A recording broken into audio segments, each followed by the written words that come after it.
ओम अज्ञानतिमिरन्धस्य ज्ञानञ्जनशलाकया चक्षुरुन्मीलितं येन तस्मै श्री गुरुवे नमः।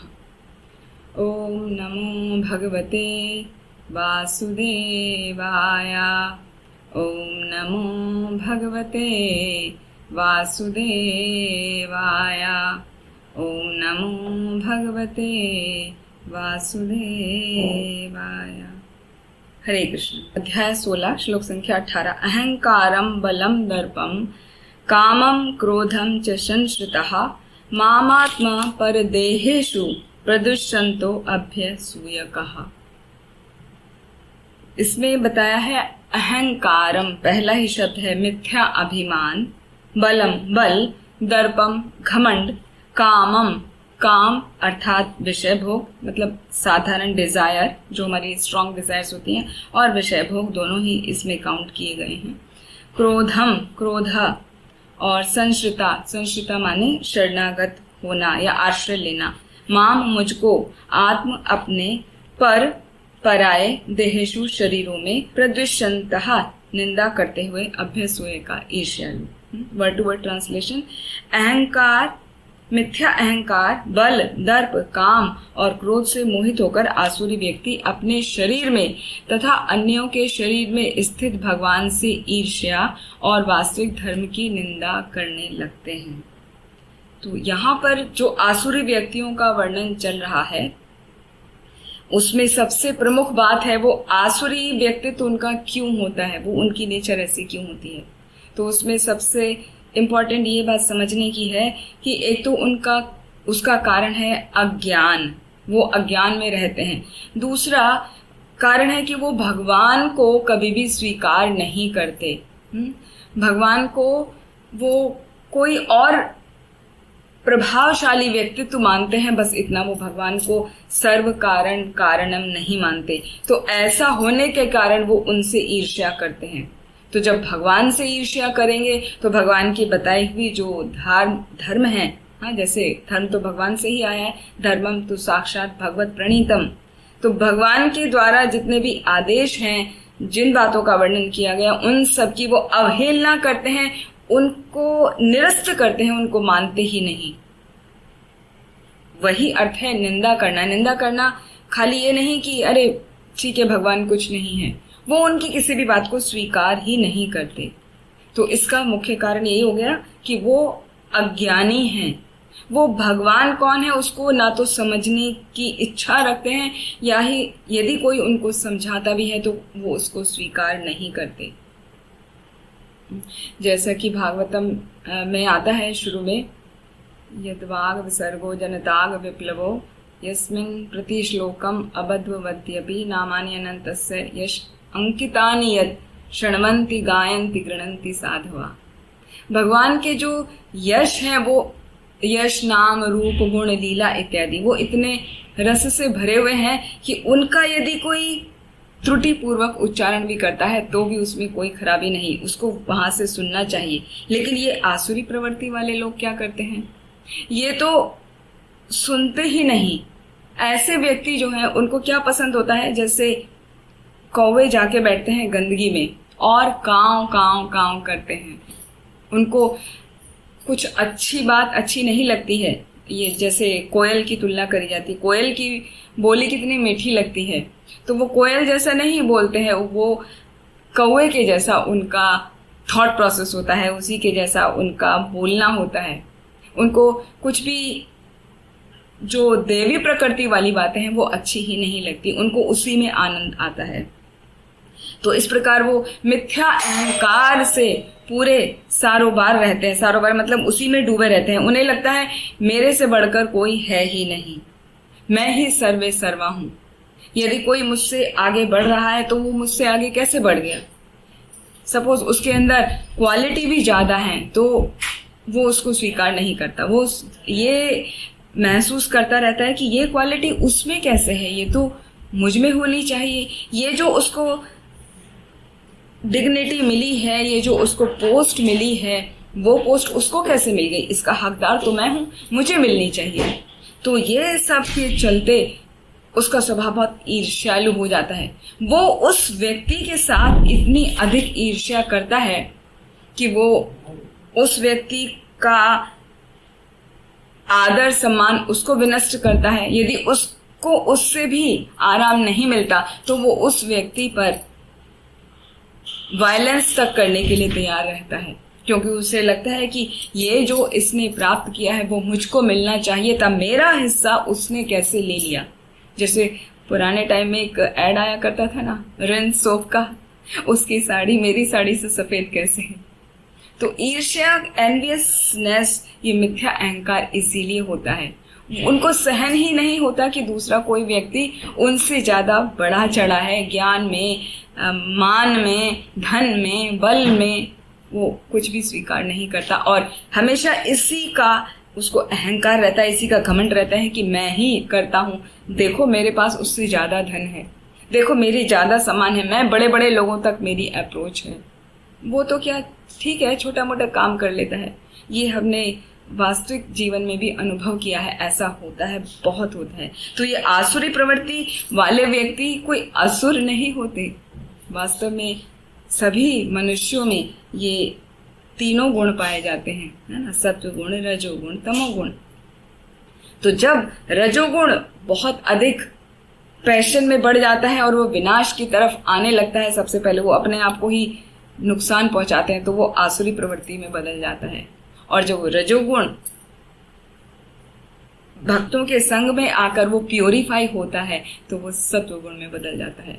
तो देखा जाए तो मोटे तौर पे सभी व्यक्ति इन गुणों से संबंधित हैं, इन गुणों से बंधे हुए हैं, लेकिन वो हमें खुद को देखना है कि हमें किस तरफ आगे बढ़ना है। कहीं ऐसा नहीं हो पैशन को पूरा करते करते, अपनी डिजायर को पूरा करते करते हम आसुरी प्रवृत्ति की तरफ मुड़ जाएं। तो वहां पे हमें हमेशा चेक करते रहना चाहिए अपने आप को। तो इसी के लिए हमें शास्त्रों का अध्ययन करना चाहिए, साधु संग करना चाहिए और उसका हमेशा ही पालन करना चाहिए।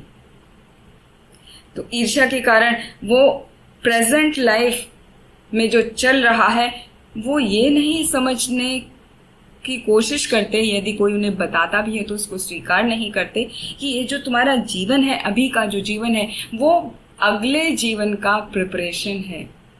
अगले जीवन में तुम क्या करोगे, क्या बनोगे, जो अब करोगे वही होगा ना। तो यहाँ पर यही मुश्किल होती है, वो समझता नहीं है कि मेरा इस जीवन से अगला जीवन भी जुड़ा है, यदि मैं इस जीवन को सुधारूंगा तो अगला जीवन भी सुधर जाएगा। वो अज्ञानी व्यक्ति अहंकार के कारण, दर्प के कारण, अपनी बहुत सारी डिजायर्स के कारण उस क्रोधित रहता है, एनवियसनेस पूरा भरा रहता है और उसके साथ में आके वो पूरी तरह से उसकी बुद्धि भ्रष्ट हो जाती है। जैसे कि भगवत गीता के दूसरे अध्याय में आता है ना, क्रोधात् भवति सम्मोहा, सम्मोहा स्मृति विभ्रमा, स्मृति भ्रंशात् बुद्धिनाशो, बुद्धिनाशात् प्रणश्यति।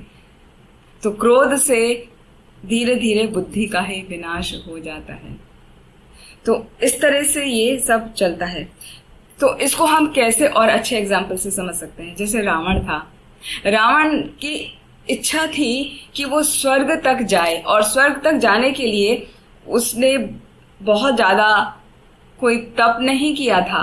उसकी इच्छा थी कि मैं सीढ़ी बना लूं जो सीधा स्वर्ग चला जाए, और उसने अपने हिसाब से थोड़ा बहुत किया था, लेकिन वो ऐसी सीढ़ी बनाना चाहता था कि जो सीधी वहां से लंका से और स्वर्ग तक जाए, और उसमें वो ही नहीं, उसके सभी परिवार वाले और उसके सभी कुल वाले वहां तक पहुंच सकें। तो ऐसा तो संभव ही नहीं है। तो जो आसुरी प्रवृत्ति वाले व्यक्ति हैं वो ऐसा कार्य करना चाहते हैं जो प्रकृति के नियमों के विपरीत होता है। जैसे आजकल भी देख सकते हैं एस्ट्रोनॉट्स होते हैं, वो चांद पर जाने की तैयारी करते हैं, कभी मंगल ग्रह पर जाने की तैयारी करते हैं, वो सब कुछ करते हैं और फिर बाद में रिपोर्ट आती है कि वो गए, वहां से ये कलेक्ट किए। पहले वाला जो टाइम था उसमें प्रभुपाद ने सीधा बताया है कि वो उन्होंने झूठ कहा। कोई भी व्यक्ति चांद पे नहीं गया क्योंकि चांद पे जाना पॉसिबल ही नहीं है। जैसे सूर्य पे जाना पॉसिबल नहीं है, ऐसे चांद पर जाना पॉसिबल नहीं है। और कुछ एस्ट्रोनॉट्स वहां से कलेक्ट करके लाए थे कि वहां के पीसेस हैं, वहां के अर्थ पीसेस हैं, तो वो सब उन्होंने झूठ साबित करके बताया श्रील प्रभुपाद ने। तो इसी तरह ऐसे व्यक्ति अपने गुण का, अपनी कैपेबिलिटी का, अपनी स्किल्स का दिखावा करते हैं, और इतना दिखावा करते हैं कि दूसरे लोग जिनको उस बारे में नॉलेज नहीं है वो उनको सच मान बैठते हैं, और उनको सच मान बैठ के उनके फॉलोवर हो जाते हैं। तो ऐसे व्यक्ति इतने ज्यादा स्वतंत्र होते हैं, वो किसी बात का, कोई नियम का पालन नहीं करना चाहते। जैसे यहाँ पर आया ना, वो हमेशा स्वतंत्र रहना चाहते हैं। वो ईश्वर के अस्तित्व को झूठे तर्क के द्वारा प्रस्तुत करते हैं, और जितने भी शास्त्रीय प्रमाण यदि दिए जाते हैं उनको अस्वीकार करते हैं। प्रत्येक कार्य में वो अपने आप को स्वतंत्र मानते हैं और शक्तिमान मानते हैं। वो सोचते हैं कि ये शक्ति, ये बल और ये जो संपत्ति है मेरे पास जो है, उसकी कोई बराबरी नहीं कर सकता, इसलिए मैं जैसे मर्जी कर्म करूं, किसी की हिम्मत नहीं है कि मुझे रोक सके। और बाई चांस उसका कोई शत्रु आ भी जाता है तो, और उसको रोकता है, तो उस शत्रु को वो क्या करता है, वो छिन्न भिन्न कर देता है कि मैं अभी उसका खात्मा कर दूंगा, उसने मेरे कार्य में रुकावट कैसे डाली। जिससे रावण का ही सीता मैया को प्राप्त करने के लिए उसने क्या नहीं किया, तो उसकी रुकावट थे भगवान श्री राम। तो उसने ये नहीं किया, सोचा कि मैं भगवान राम की शरण ग्रहण करूं, मेरे भाई ने शरण ग्रहण की विभीषण ने, तो मैं भी जाके शरण ग्रहण करूं। नहीं, उसका उस समय आसुरी स्वभाव बहुत ज्यादा बढ़ा हुआ था। तो उस आसुरी स्वभाव के चलते उसने क्या किया, भगवान श्री राम से ही युद्ध करने की ठान ली कि कुछ भी हो मुझे उनसे युद्ध करना है। और वो समझता था कि मैं भगवान श्री राम को हरा दूंगा तो विजय प्राप्त कर लूंगा, अयोध्या नगरी भी मेरी हो जाएगी, और फिर मैं सीता मैया को भी प्राप्त कर सकता हूँ। लेकिन भगवान की इच्छा के आगे कुछ नहीं चलता, क्योंकि भगवान ही सब कारणों के कारण हैं। वो उस चीज को जो असुर नहीं समझ पाते, भगवान तो उसको समझते हैं, वो वैसे ही उसको फिर चेंज कर देते हैं। थोड़े समय के लिए, लीला करने के लिए ऐसा दिखाते हैं। जैसे भगवान श्री कृष्ण को कहा जाता है लीला पुरुषोत्तम, और भगवान श्री राम को कहा जाता है मर्यादा पुरुषोत्तम। तो वहां पर जो उन्होंने लीला करी वो मर्यादित रूप से करी, कि एक मानव को किस तरह अपनी सभी एक्टिविटीज को मर्यादा में रख के करना चाहिए। वो चाहते तो रावण को ऐसे ही मार सकते थे। हाँ, एक जैसे भगवान श्री कृष्ण की लीलाओं में आता है, धोबी को एक थप्पड़ लगाया तो उतने से ही वो मर गया, उसका गला ही कट गया। कंस को घोंसा मारा और उसकी मृत्यु हो गई। तो ऐसे भगवान श्री राम उस अवतार में भी तो कर सकते थे, लेकिन वहां पर उन्होंने दिखाया क्या है, वो मर्यादा पुरुषोत्तम है। तो उन्होंने ऐसा नहीं किया, उन्होंने प्रॉपर युद्ध किया। ये जो ईर्ष्यालु लोग होते हैं, जो काम से, क्रोध से मोहित हुए रहते हैं, अपना बल का हमेशा दिखावा करते हैं, तो उसकी वजह से वो खुद तो दुख भुगतते ही हैं, साथ में अपने सभी संगी साथियों को वो परेशान करते हैं। और श्रीमद् भागवतम में विभिन्न प्रकार के नरकों का वर्णन किया गया है। वहां पर ये चीज समझने की है, जैसा कि अगले श्लोक में आएगा, ये जो नराधम व्यक्ति हैं, जो ईर्ष्यालु हैं, स्वभाव से क्रूर हैं, दूसरों को नुकसान पहुंचाते हैं, दूसरों के ऊपर यदि वो विजय प्राप्त नहीं कर सकते तो उनकी हत्या तक करने में वो घबराते नहीं, तो ऐसे व्यक्तियों को नराधम कहा जाता है। तो भगवान बता रहे हैं कि ऐसे व्यक्तियों का नेक्स्ट लाइफ जो होती है वो क्या होती है, उन्हें नारकीय जीवन भुगतना पड़ता है। तो जैसा उनका जो जो गलती उन्होंने की है वो उनको भुगतना पड़ता है। जैसे कि श्रीमद् भागवतम के 5वें स्कंद में आता है विभिन्न नारकीय लोकों का वर्णन।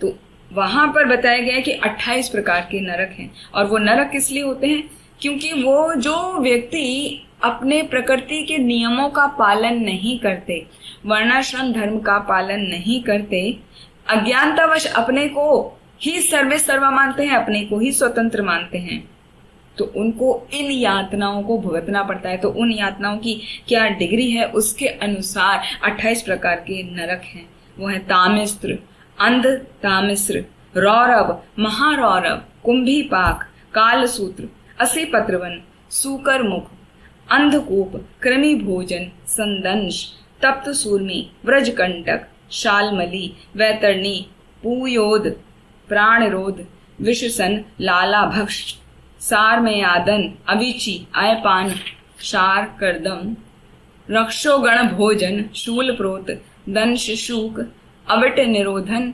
पर्यावर्तन और सूची मुख। ये 28 प्रकार के नरकों का वर्णन किया गया है। तो जिसकी जैसी प्रवृत्ति होती है वो वैसा ही करते। तो ये जो आसुरी प्रवृत्ति के व्यक्ति हैं उनका चित्त, उनका जो थिंकिंग है वो तो यही रहता है हमेशा कि उसने मुझे कुछ परेशान किया तो मैं उसके ऊपर कैसे उसे ओवरकम कर लूं, कैसे मैं अपना सर्वे सर्वा उस पर दिखा दूं कि मैं ही सब कुछ हूं, तुम कुछ नहीं हो। ये यहाँ तक कि डिवोटीज में भी ये स्वभाव कई बार वृद्धि कर जाता है। तो हमें बहुत सावधान रहना चाहिए। सबसे ज्यादा हमें ध्यान रखना चाहिए कि हम भक्तों का संग करें, भगवान की सेवा करें। जब हम भगवान की सेवा भक्तों के संग में रह के करते हैं तो हमें धीरे धीरे अपनी स्थितियों का पता चलता है कि हम कहाँ हैं, हम क्या कर रहे हैं।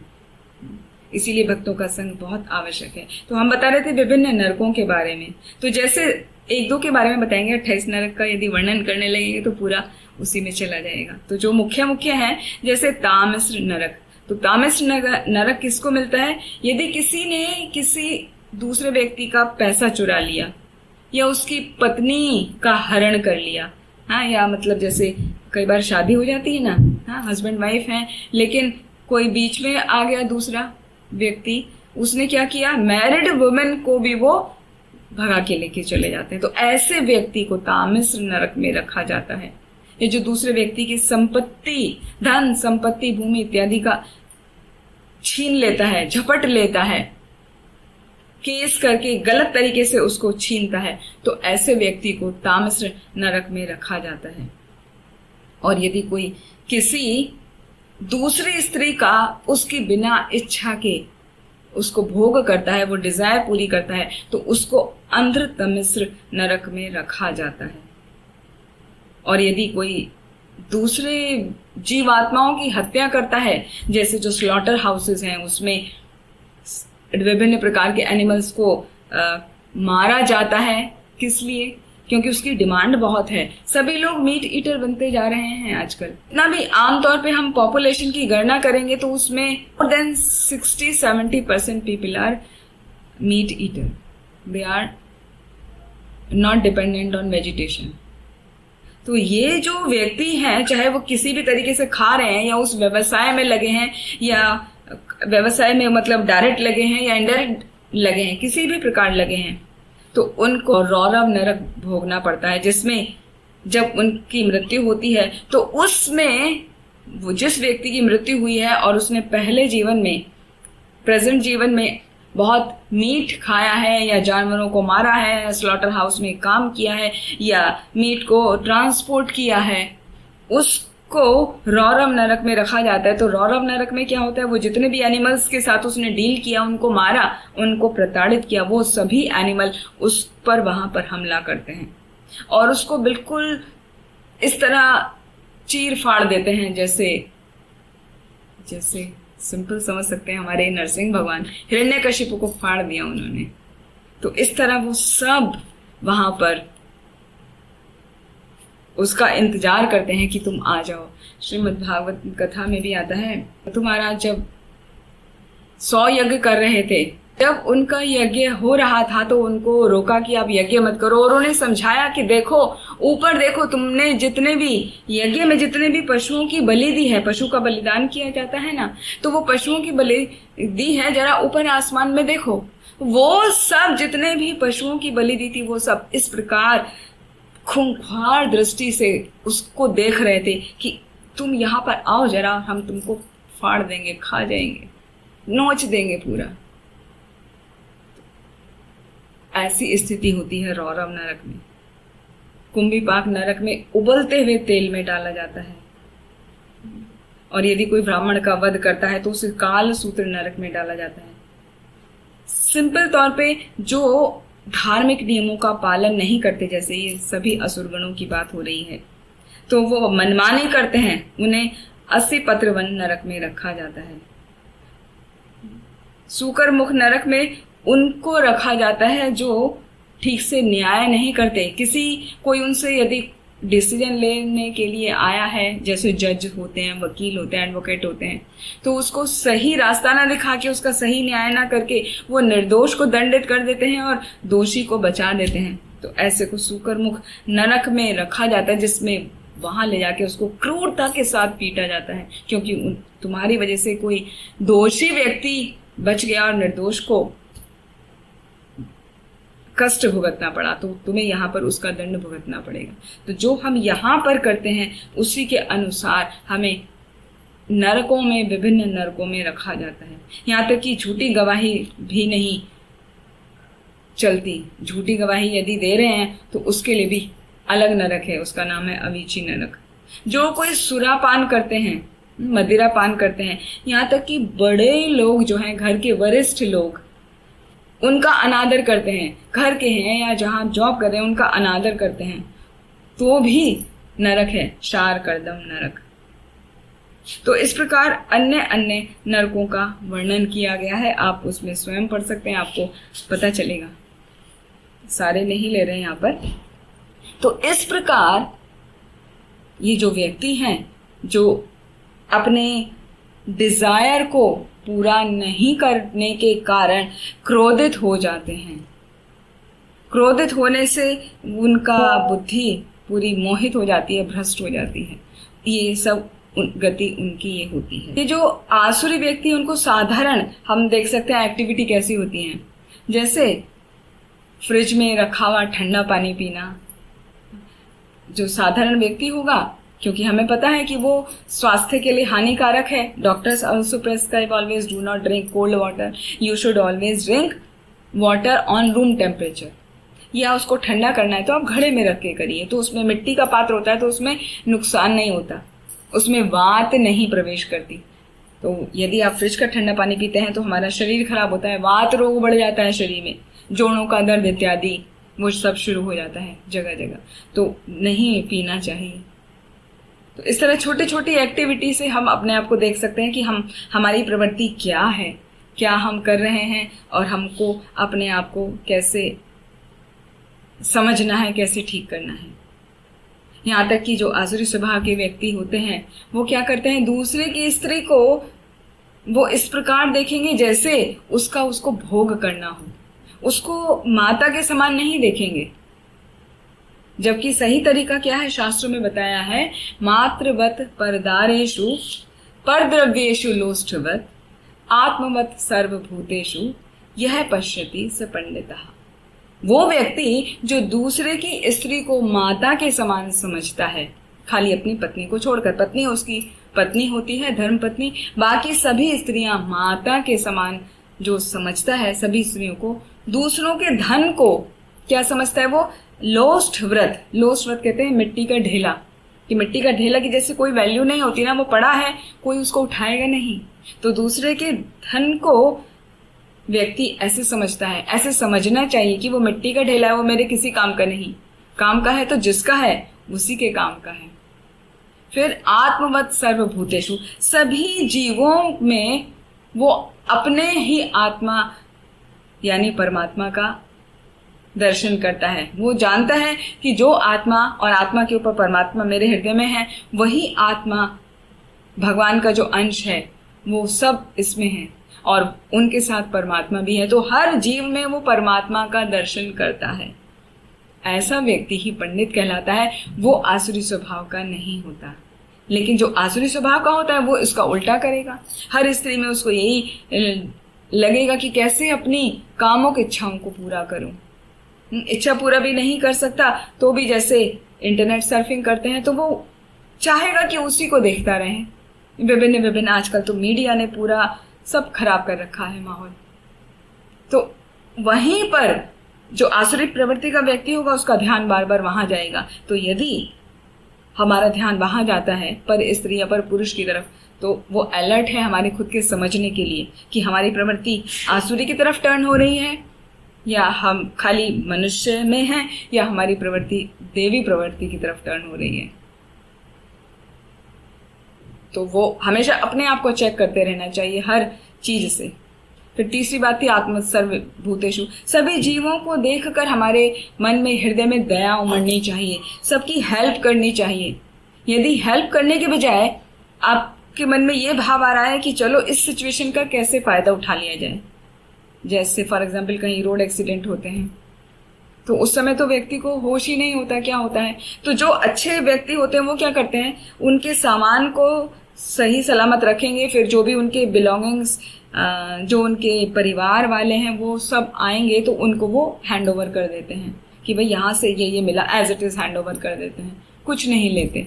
यदि आपका ऐसा है तो देवी प्रवृत्ति है आपके अंदर। और यदि ये है, यहाँ कौन देख रहा है, रोड पे तो किसी ने, चलो घड़ी उतार के हाथ में अपना जेब में डाल लो, या उसका पर्स गिर गया तो पर्स में से पैसे निकाल लो, वगैरह वगैरह। इस तरह के भी लोग होते हैं, ऐसा नहीं है कि होते नहीं हैं, सब तरीके के लोग होते हैं। मनुष्य योनि जो है वो 4 लाख योनि होती हैं। तो 4 लाख योनि कितने विभिन्न विभिन्न प्रकार की हैं। विभिन्न प्रकार में ये नहीं है कि किसी के 4 हाथ हो जाएंगे या किसी के 4 आंखें हो जाएंगी, नहीं, सबका मानव स्वरूप है, वैसा ही दिखेगा वो, दिखने में कोई फर्क नहीं है। बस कोई सुंदर हो सकता है, कोई असुंदर हो सकता है, इतना फर्क हो सकता है। या किसी ने कुछ अच्छा कपड़ा पहना है, किसी के पास अच्छा कपड़ा नहीं है पहनने का, कोई स्वच्छ है, कोई गंदा रहता है, इतना ही डिफरेंस है। लेकिन उनकी जो मन की प्रवृत्तियां हैं वो तो हम कोई भी नहीं जानते, वो व्यक्ति स्वयं ही जानता है। लेकिन जो आसुरी प्रवृत्ति में होते हैं वो ज्ञान ना होने के कारण वो भी नहीं जान पाते कि हमारी प्रवृत्ति आसुरी प्रवृत्ति है और हमें इससे बाहर निकलना है। तो ऐसे व्यक्तियों पर हमें दया दिखानी चाहिए, उनको प्रसाद देना चाहिए, उनको भगवान के कोई बुक देनी चाहिए, छोटी मोटी कोई, जैसे छोटी छोटी प्रभुपाद की बुक्स आती हैं, चैंटिंग कैसे करना है वो करना बताना चाहिए उनको, हमेशा हरे कृष्णा बोलना चाहिए। जो रोड साइड ऐसे मिलते हैं, कई बार वो पैसा भी कलेक्ट करते हैं, जो बैगर्स वगैरह आते हैं। तो जहां तक हमारा कोशिश हो, हमें सबके प्रति दया भाव रखना चाहिए। आत्मवत सर्वभूतेषु, की इनके अंदर भी वही परमात्मा है जो मेरे हृदय में वास कर रहे हैं, तो मुझे कैसे उसका उद्धार करना है। लेकिन इस बात का भी ध्यान रखना चाहिए कि वो आसुरी प्रवृत्ति से ग्रसित हो सकते हैं, तो दया करते करते आप उनके चक्कर में ना आ जाएं। तो you have to be very careful. इसीलिए कहा जाता है ना, भक्त बड़ा चतुर। भक्त जो होता है, भक्त को चतुर होना चाहिए, उसे पता होना चाहिए कि क्या सही है क्या गलत है।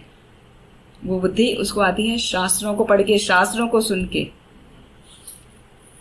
फिर एक एग्जाम्पल जैसे लेते हैं, ये लातूर की घटना है, सच्ची घटना है, ये 2019 की घटना है। वहाँ पर एक शर्मा ट्यूटोरियल करके चला करता था, तो बहुत अच्छा चलता था।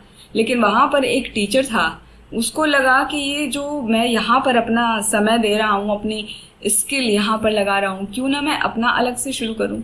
तो वो वहाँ से उस शर्मा ट्यूटोरियल को छोड़ के वो अलग हो गया और उसने अपना शुरू किया। और वो इतना स्किलफुल था वो पर्सन कि उसने 1 साल के अंतर्गत 8-10 सेंटर बना लिए। उसने बाकी लोगों को जो IIT के पास आउट थे उन सबको लेकर आए, तो उनके द्वारा जब बच्चे पढ़ रहे थे तो उसका रिजल्ट बहुत जल्दी ही दिखाई देने लगा। बच्चे एकदम बहुत तेजी से ग्रास्प कर रहे थे, बहुत अच्छे से समझ रहे थे। तो सब स्प्रेड होता है ना तुरंत, ये सब चीज़ें तो माउथ स्प्रेड हो जाती हैं फटाफट कि वो सेंटर अच्छा है, वो टीचर अच्छा है, वहाँ पर जाओ। तो सब वहाँ पर शिफ्ट करने लगे। तो इस तरह उसका बढ़ता गया। और जो उसका पहले जिस सेंटर से वो आया था, शर्मा ट्यूटोरियल से, जब उसके मालिक ने देखा, अरे ये तो मेरे ही यहाँ का टीचर है, मेरे यहाँ से गया, इसने अपने आप को इतना बड़ा कर लिया थोड़े समय में। अभी तो साल भर भी नहीं हुआ और इतना बड़ा अपने आप को बना लिया। तो उसके मन में क्या हुआ, ईर्ष्या आ गई। ईर्ष्या आने से उसने उसका मर्डर करा दिया। जैसे होते थे ना, सुपारी देके उसका मर्डर करा दिया। तो उससे क्या हुआ, वो व्यक्ति तो मर गया, वो तो चला गया। लेकिन ये जो व्यक्ति है ये पकड़ा गया, इसको फिर दंड मिला, जेल हुई।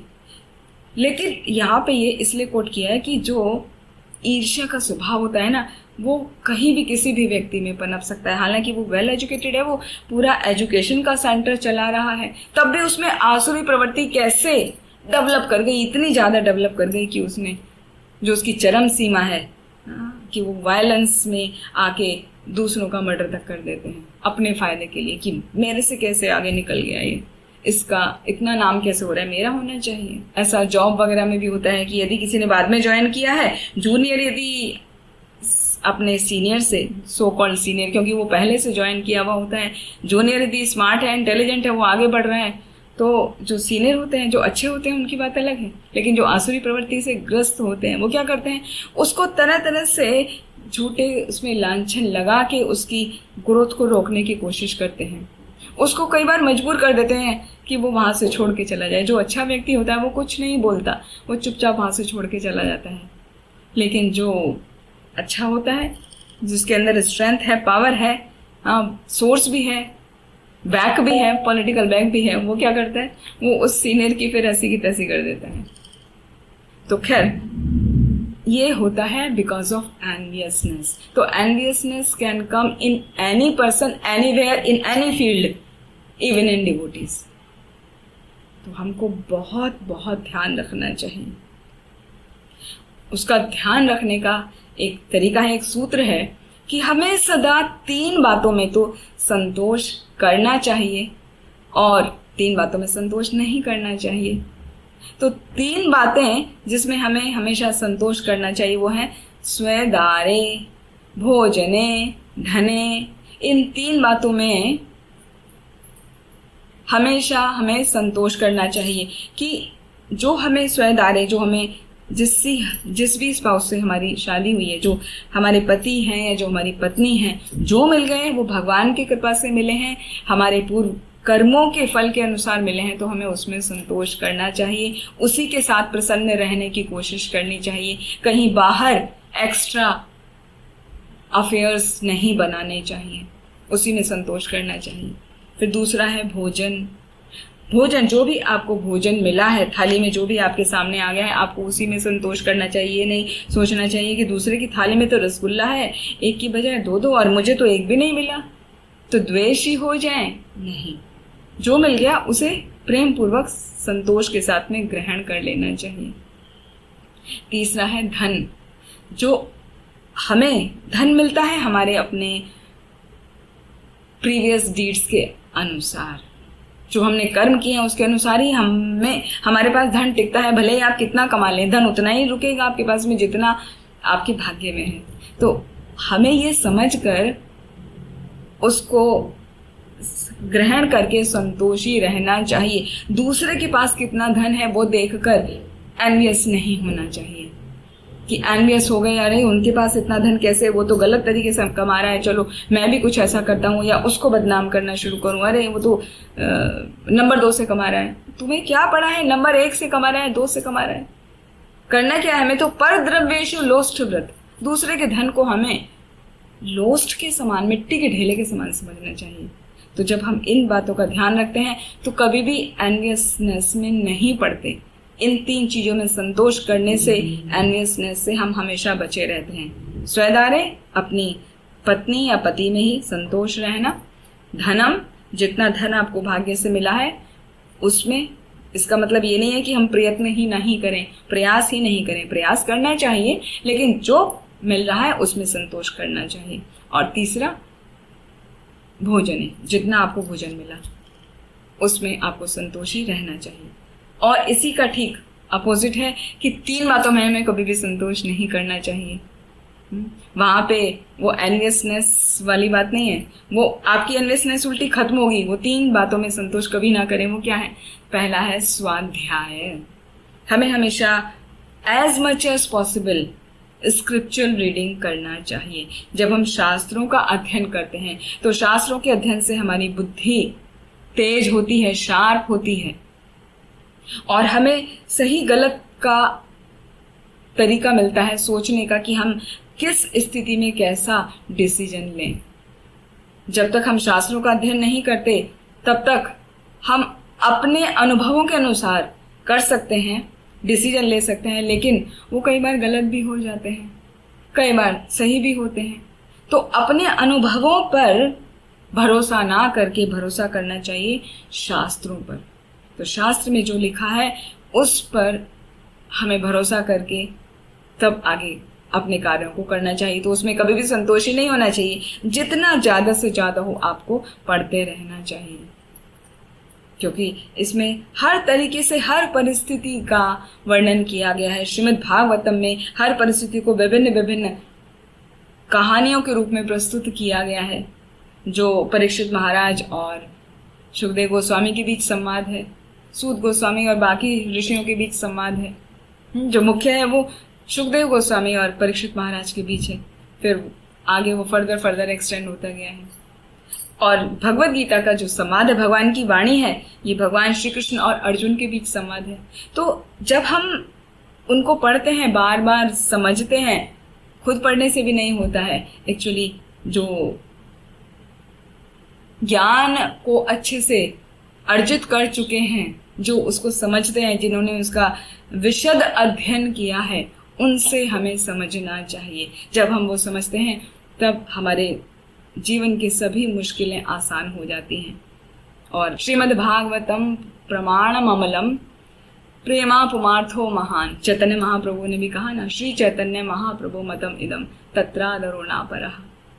कि श्रीमद् भागवतम है वो अमल पुराण है, वो हमें भगवान के प्रति प्रेम भी देता है और हमें क्या करना चाहिए वो सब भी समझाता है।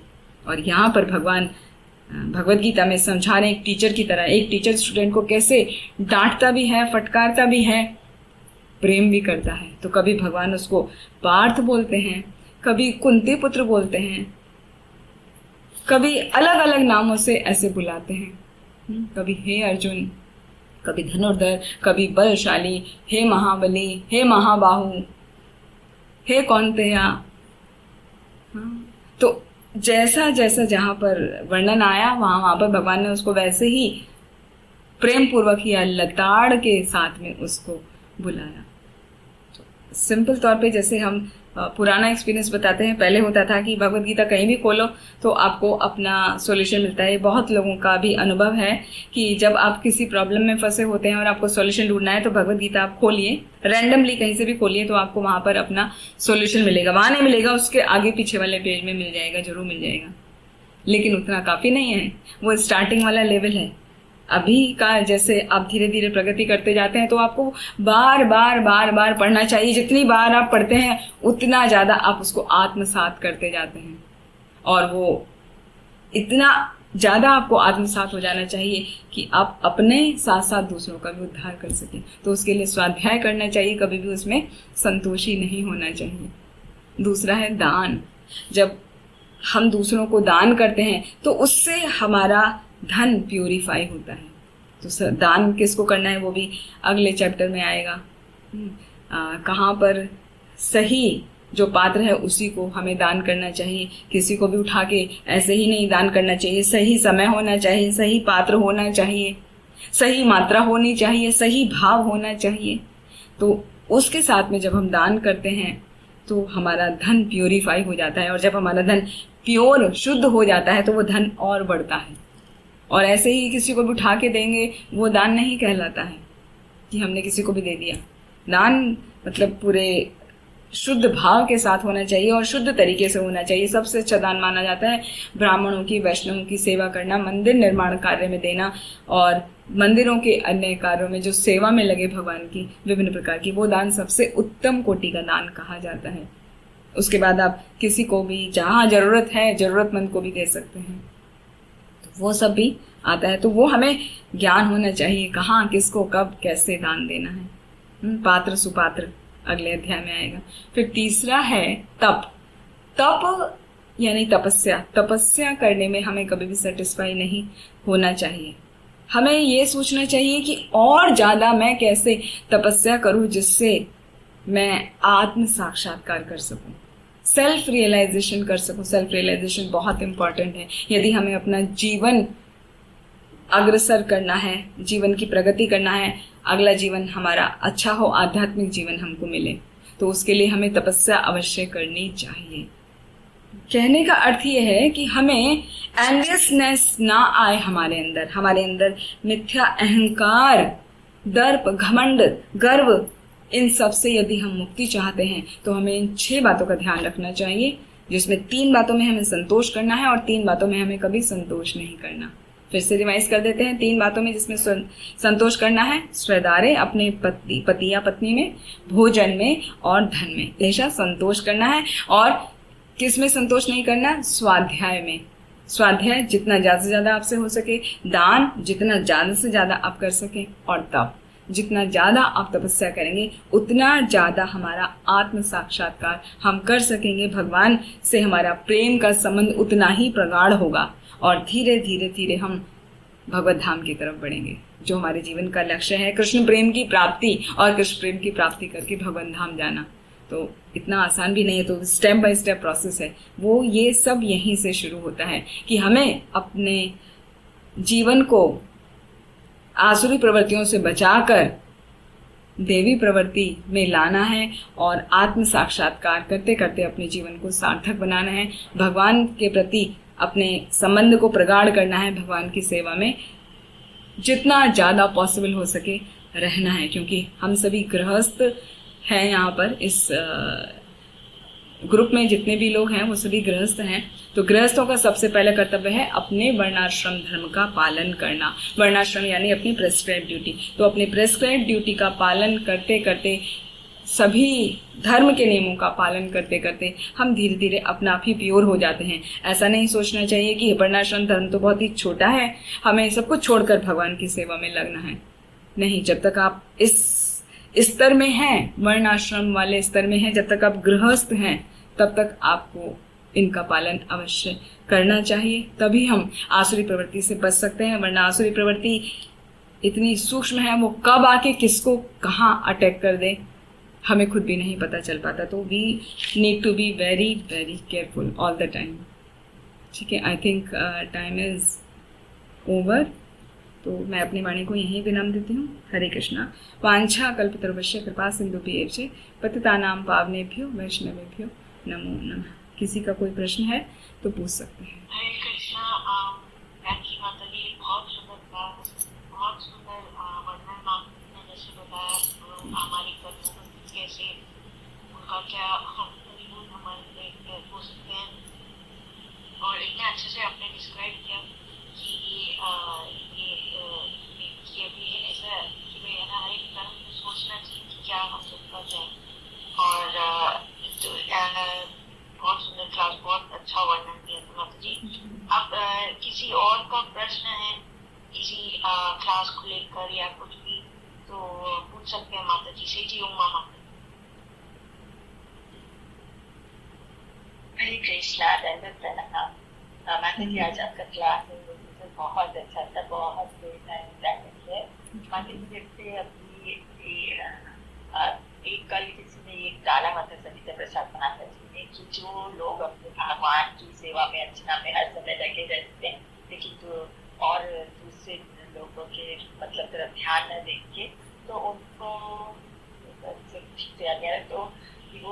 वो चीज सही नहीं है। और जैसे कि आपने बताया, जैसे हमारे 4 ब्रह्मचर्य, गृहस्थ, वानप्रस्थ और संन्यास हमारे शास्त्रों में दिखाया माता जी। फिर उसमें जैसे अभी हम ये बार बार बोला जाता है ना कि हमारा वो एज हो गया कि हम लोग 60+ हो गए तो हमें सब कुछ काम छोड़ के सिर्फ भगवान की भक्ति करनी चाहिए। लेकिन आज आपकी क्लास में जैसे आपने बताया कि हम लोगों को रास्ते हैं, क्योंकि हम लोग अपने काम करते करते हमें भगवान का ये रखना है। ये सब चीज़ों में माता जी कंफ्यूजन बना रहते हैं, क्योंकि ऑलरेडी हम लोग 60+ हो चुके हैं माता जी। तो अभी हम लोग अपनी गृहस्थ घर में जब हम रहते हैं परिवार में, तो हमें अपनी कुछ तो ड्यूटीज करना ही होता है ना, उनके साथ साथ हम भगवान को भूलते नहीं और अपने भगवान को सिमरन में लगे रहते, तो वो सबको क्या। जी माता जी, बहुत अच्छा और बहुत ही व्यवहारिक प्रश्न है आपका। 60+ एज ग्रुप में किस प्रकार हम भगवान की सेवा में लगे रहें और कैसे हम अपने गृहस्थ के धर्म का पालन करें। बहुत सुंदर प्रश्न माता जी। तो सबसे पहले तो हमें ये जानना चाहिए कि हमारी एज 60 है तो 60 के हिसाब से आपका गृहस्थ कर्तव्य कितना बचा। अभी गृहस्थ कर्तव्य आपका लगभग पूरा हो चुका है।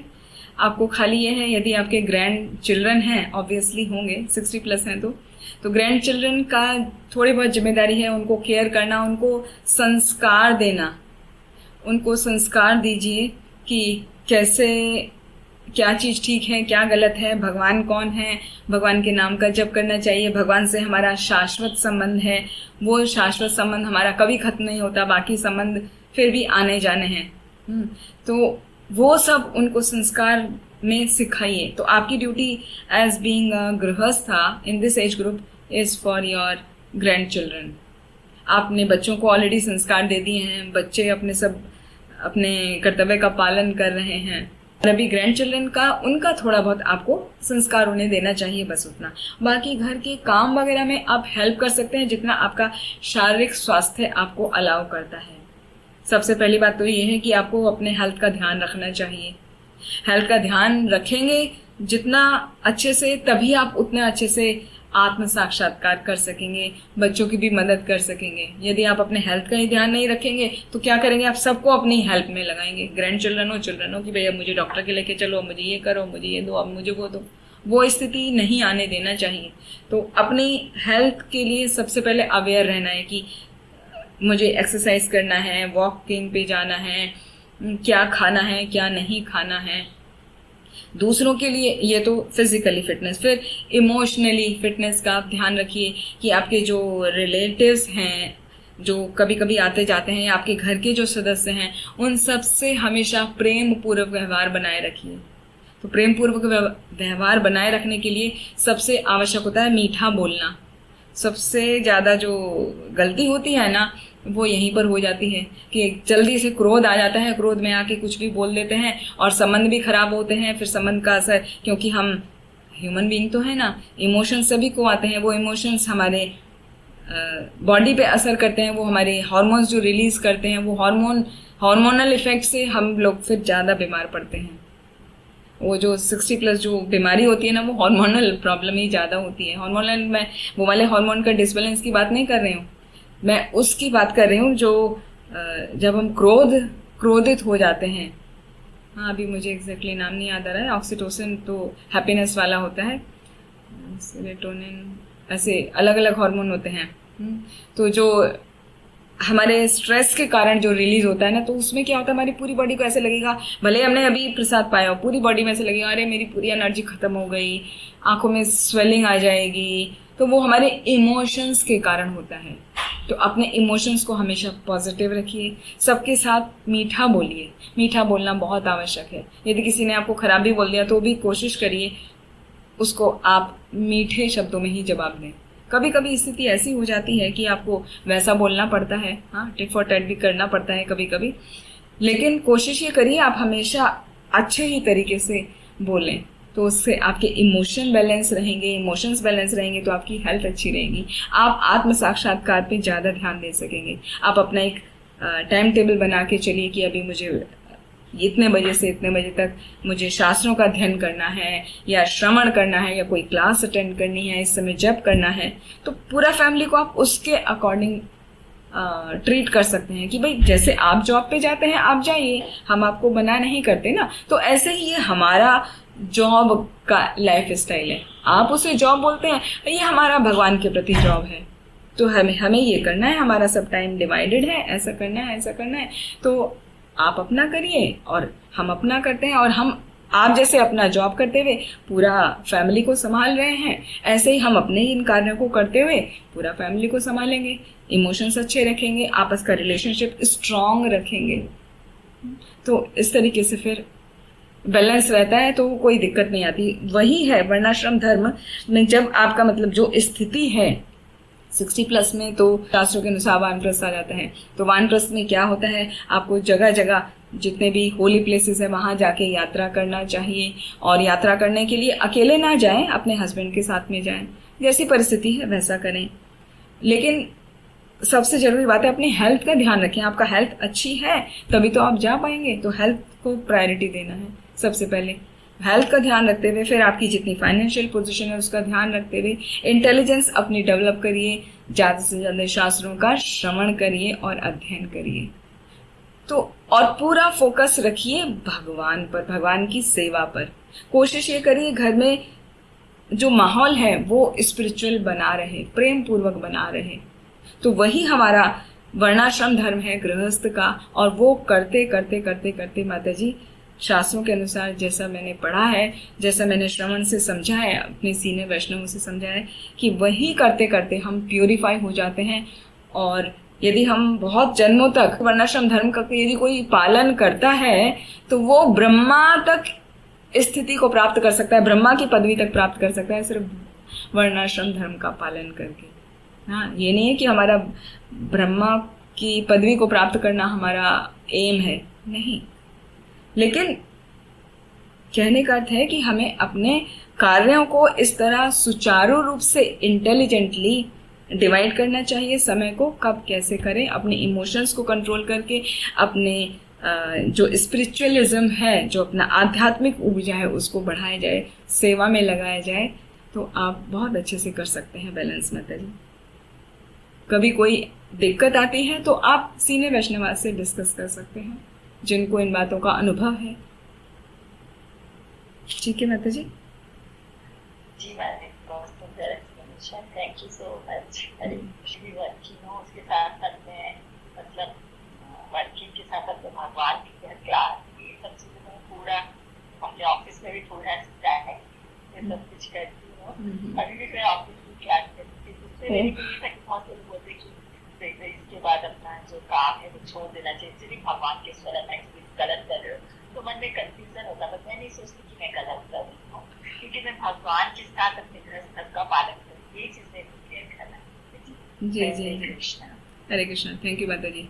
जैसा आपने कहा आप अभी वर्किंग हैं, तो यदि वर्किंग आपका I think near about retirement होगा, तो यदि 1-2 साल है जैसे एक्सटेंड कर लेते हैं तो उतना आप कर सकते हैं, आप हैप्पीली कर रहे हैं, हेल्थ आपकी अलाउ कर रही है, तो आई वुड से कि आप अपना कंटिन्यू करिए जॉब, और फिर 1-2 साल में फ्री हो जाएंगे तब आप घर में फुल टाइम दे सकते हैं, अपना अध्यात्म को अच्छे से डेवलप कर सकते हैं। तब तक आप करते रहिए, कोई दिक्कत नहीं है माता जी। थैंक यू माता जी, thank you so much. You welcome.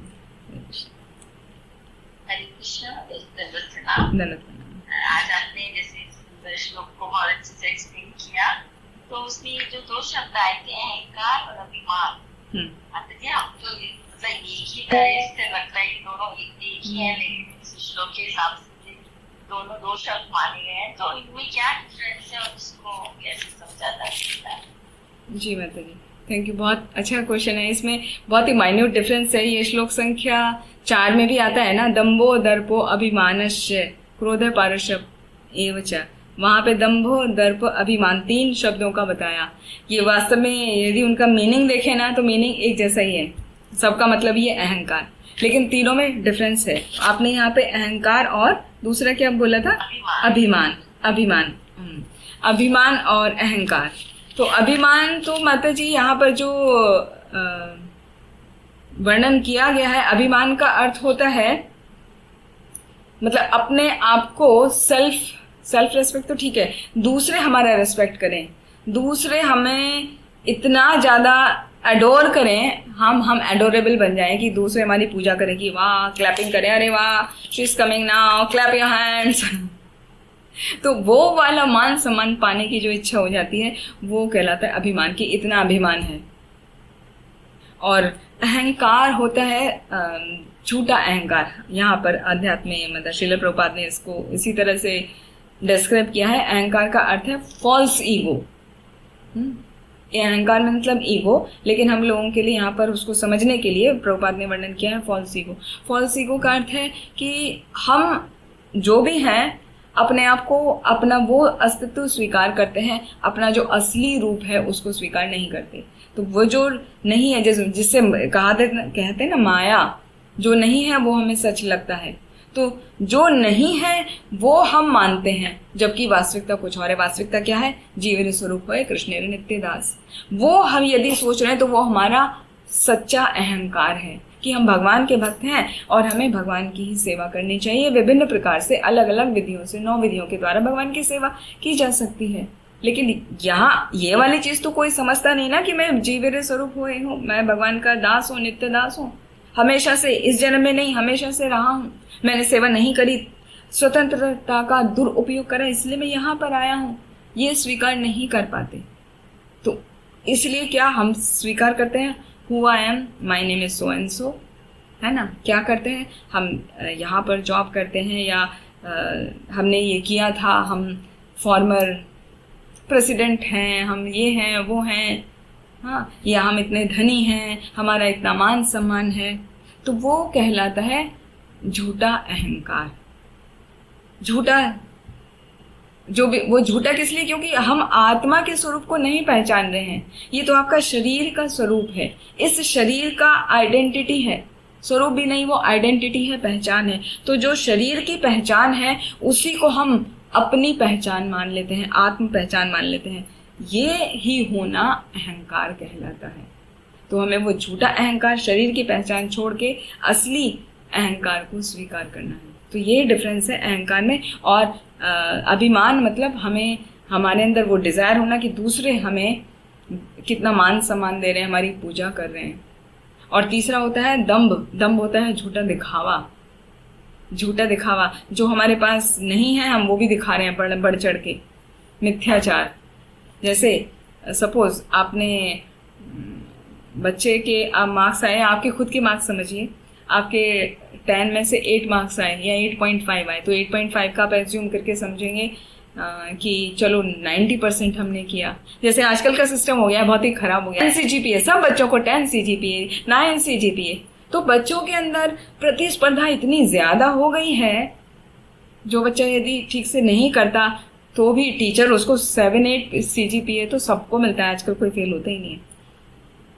अब से पहले 30 साल पुरानी या 40 साल पुराना उठा के देखिए हमारे टाइम का, वहां पे 60% जिस किसी के आते थे 70% तो वो टॉपर होता था। आजकल का 100% बच्चा उस जमाने का 70% बच्चा हुआ करता था, क्योंकि उन दिनों तो डिस्टिंक्शन होता था 75, बस उसके ऊपर कोई जाता नहीं था। डिस्टिंक्शन आ गई तो बस that is the highest marks 78।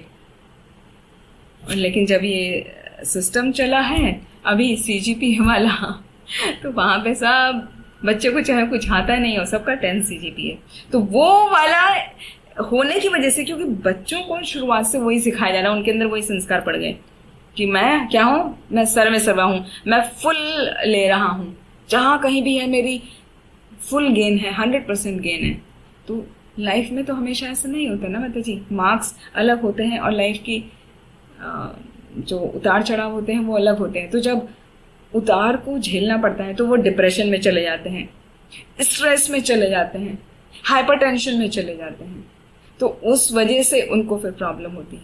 तो ये जो अपने आप को पूजित कराने की इच्छा ना कि भाई मेरे लिए क्लैप हो, कि देखो कितने अच्छे मार्क्स आए, कितना अच्छा करते हैं, वो है अभिमान। उस अभिमान से हमें बचना चाहिए। वो अभिमान तब बचेगा जब हमें अहंकार का पता होगा कि हमारा सच्चा अहंकार है जीवेर स्वरूप हो नित्यनाथ। ये शरीर का स्वरूप को स्वीकार नहीं करना है, आइडेंटिटी के तौर पे उसको रखना है। कि कोई आपको पूछे तो आप पूछने लगे what is your name, please tell about, introduce yourself, तो आप बताने लगे जी हम तो जीवेर स्वरूप कृष्ण नित्यदास हैं, तो वो ठीक नहीं है। तो जहाँ जैसा आपका माहौल है उसके अनुसार हमें आंसर करना चाहिए, तभी ये बताएं। लेकिन अपने माइंड में ये रखें कि this is identity of my body, मेरी बॉडी की आइडेंटिटी है, मेरे सोल की आइडेंटिटी तो है, मैं तो मेरे स्वामी का दास हूँ। हाँ, आपने बहुत सुंदर डीपी लगाया हुआ है राधा श्याम सुंदर जी, तो राधा श्याम सुंदर जी का ही दास हूँ मैं, राधा रानी का दास हूँ। तो उनकी जितनी ज़्यादा से ज़्यादा मैं सेवा कर सकूँ वो भाव होना चाहिए।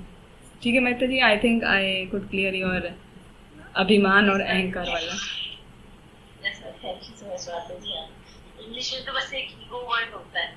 हाँ जी, अभिमान, अहंकार सबके लिए ईगो यूज करते हैं। जी जी, प्रभुपाद ने बहुत अच्छे से कई बार आता है, मैं भी पूछा करता तो फिर मानने लगता है कि क्या है वैसे। हाँ जी हाँ जी जी, हाँ समझ जाता है। हम लोगों को भी शुरू में ऐसे लगता था, फिर हम लोगों ने सीनियर भक्तों से सुना, कुछ प्रभुपाद के वो सब पढ़ते हैं, जैसे जैसे आप आगे पढ़ते जाते हैं तो फिर आता जाता है। तो प्रभुपाद ने बहुत अच्छे से मेंशन किया हुआ है, अहंकार मतलब रियल अहंकार इज आपका स्वरूप, और वो बाकी है फॉल्स अहंकार, वो आपकी बॉडी आइडेंटिटी। ठीक है, और अभिमान तो वही कि भाई clap for me, I am coming. ठीक है,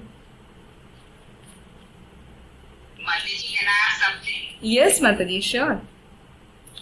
Mataji, see, when you know also, like, see, earlier we would do everything, कोई पता नहीं चलता था, कुछ भी ऐसे बोल दो and all. हाँ, अभी पता भी चलता है. But what happened, many times over the years, like, see, I'm 60 plus. Okay. Over the years, you have practiced those things, and then it became a part of you. And then now to erase those, it takes a while. After so many years, you are following certain lifestyle, then you are thinking why it is so. Is it? Yes. Yes. And even the habits.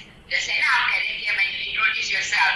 So how I introduce myself, because that is like, I feel that's my identity. You understand what I'm trying to say? And first, like, I've been married for 40 years. So like, you have that identity of saying that I am so-and-so wife. And all. So because I'm not a working woman. So my identity goes with my husband. Right. So like, for so many years you have worked like that, you know. So when you live in the society, or even your habits, so many things of yours, as you grow older, now when you listen to all these lectures and all, then you know it is not right. But to erase them, it takes a while. It's a thing. Even you don't want to say, वो आ जाते हैं मुझसे, मतलब आप समझते हैं कि what time बोल देते थे, लगता है कि I shouldn't have said it, but it does come automatically. So what to do that? Okay बताइए, वेरी गुड क्वेश्चन। हाँ, it is very practical also, सभी के साथ होता है। तो this is all because of our nature, वो human nature है ना। एक तो अर इज ह्यूमन, हाँ, मतलब गलती करना मनुष्य का स्वभाव है, और मनुष्य सभी 4 दोषों से घिरे हुए हैं। गलती करना मतलब हर कोई गलती करता है, और उनकी इंद्रियां अपूर्ण हैं, उनको धोखा देने की प्रवृत्ति है, और क्या है, वो सही गलत का फैसला नहीं कर पाते। तो ये हमारे प्रकृति के द्वारा प्रदत्त ये दोष है, ये सभी के अंदर होते हैं, तो इससे घबराने की कोई बात नहीं है। और जब आप कह रहे हैं like while following since long, हाँ, you have adopted all those things, अभी उनसे बाहर निकलने का ट्राई करते हैं तो हो नहीं पाता।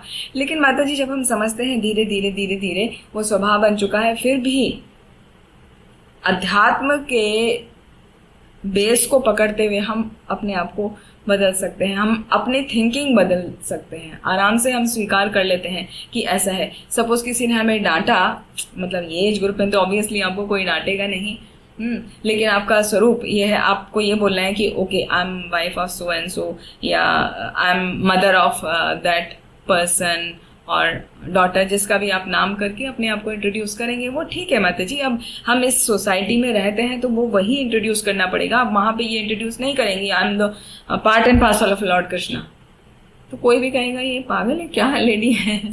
तो वो नहीं, जहाँ पर जैसी परिस्थिति है, समय काल परिस्थिति के अनुसार हमें स्मार्ट होना चाहिए, हमें आंसर करना चाहिए।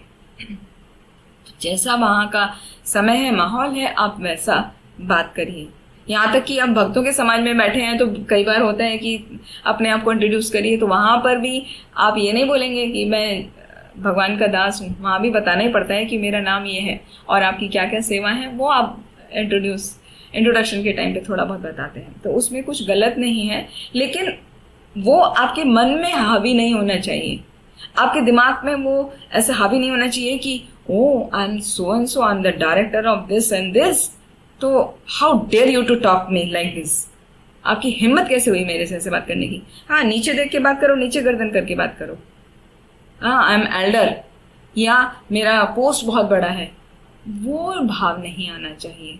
वो मन में ये रहना चाहिए कि मैं भगवान का दास हूँ, कोई कुछ बोल रहा है तो ठीक है, सहर्ष उसको एक्सेप्ट करें या रिजेक्ट करें, वो आप पर निर्भर करता है। बाकी भक्त होने के नाते हमें एग्रेसिव नहीं होना चाहिए, क्रोध नहीं दिखाना चाहिए। जब वो है ना, कामम क्रोधम च संश्रितः, काम क्रोध छोड़ के हमें भगवान की शरणागति लेना है, काम क्रोध की शरणागति नहीं लेना है, तो वहां बच जाना है। तो सबसे इम्पॉर्टेंट यही है कि परिस्थिति के अनुसार अपना आंसर करिए, मगर चित्त में, अपने ध्यान में, अपने मन में हाँ हमेशा भगवान को ही लगा के रखिए। आप हाउसवाइफ हैं तो मैं बोलूँगी बहुत ही अच्छा है माता जी, क्योंकि बाहर रह के मैंने दोनों ही लाइफ जी हैं। मैंने बहुत साल जॉब भी किया है और मैंने जॉब छोड़ के अभी पूरा काफ़ी समय से मैं भक्ति में भी लगी हूँ। भक्ति के बहुत सारे जिम्मेदारियाँ ली हुई हैं, वो सब कर रही हूँ, तो डिफरेंस समझ में आता है। बहुत ज़्यादा अंतर तो नहीं है, दोनों जगह एक जैसा ही है। शुरू में लगता है कि शायद भक्ति का जीवन आसान है, वो भी उतना ही डिफ़िकल्ट है जितना बाहर का है। जितना बाहर स्ट्रगल है लाइफ में, उतना ही यहाँ पर भी स्ट्रगल है, कोई फ़र्क नहीं है। लेकिन थिंकिंग प्रोसेस चेंज हो गया है। पहले लगता था कि सब कुछ बाहर है, हमें प्राप्त करना है। अभी लगता है कि सब कुछ अपने अंदर है, उसको बाहर निकालना है। अच्छा है उसको डेवलप करना है, बुरा है उसको किल करना है।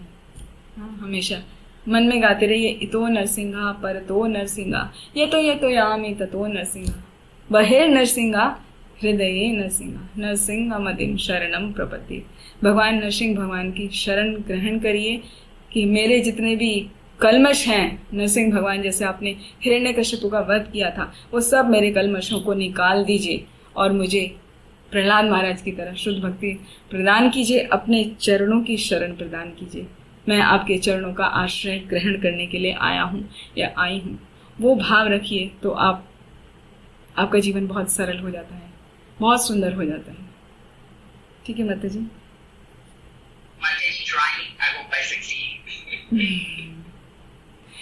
Right, माता जी। Keep trying. Trying is the only solution. No other way. And keep chanting always, all the time.